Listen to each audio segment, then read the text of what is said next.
Welcome back to History Unveiled. I'm Alex. And I'm Jordan. Today we'll explore how the Israeli invasion of Lebanon in 1982 catalyzed a significant shift in British civil society's approach to the Israeli-Palestinian conflict. On June 6, 1982, Israel invaded Lebanon using the attempted assassination of Ambassador Shlomo Argov as a pretext. This invasion, led by Defense Minister Ariel Sharon, aimed to eliminate the PLO's influence in the region. What were some of the consequences of this invasion? The invasion was marked by brutality, including widespread shelling and air bombardment, leading to mass displacement of Lebanese civilians.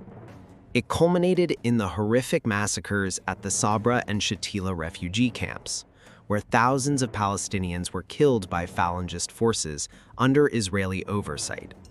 These events shocked the world and were broadcasted on television screens across Britain. The images and reports from Lebanon energized British civil society and spurred institutional advocacy for Palestinian rights. How did this manifest in the trade union movement? Following the invasion, the TUC saw the establishment of a Friends of Palestine group, led by George Galloway. This was a significant shift from the late 1960s, when such a group would have been unthinkable. The pro-Israel lobby, which had been active since the 1940s, found itself challenged by this new advocacy. Interestingly, supporters of Israel attributed the rise of the Palestine group to a lack of effective lobbying within the TUC. What does this reveal about their perspective? It highlights a disconnect between the lobby's efforts and the evolving public sentiment.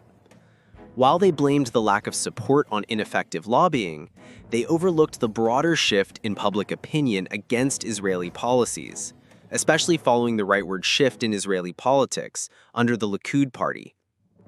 The rise of the Likud party and the policies of figures like Begin and Sharon accelerated a change in British public opinion. How did this impact the perception of Israel? There was a growing unease within the Anglo-Jewish community regarding the hardline policies of the Israeli government. Thatcher's administration remained loyal to traditional pro-Israel policies, but civil society began to show sympathy for the Palestinian cause, reminiscent of the anti-apartheid movement.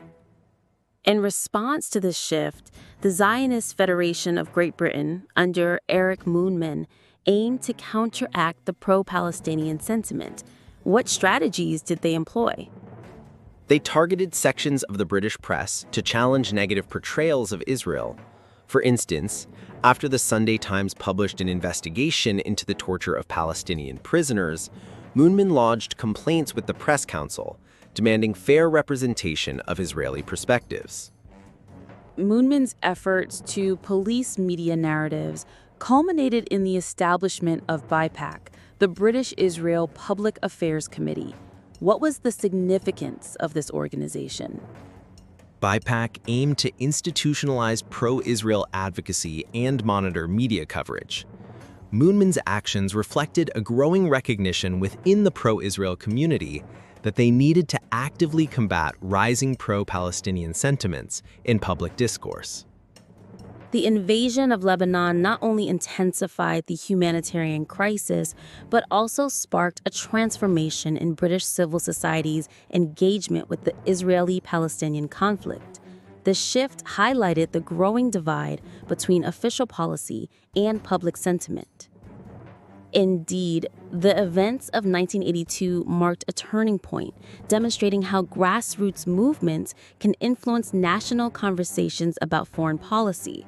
How can we apply these lessons to understand contemporary advocacy for both Israeli and Palestinian rights?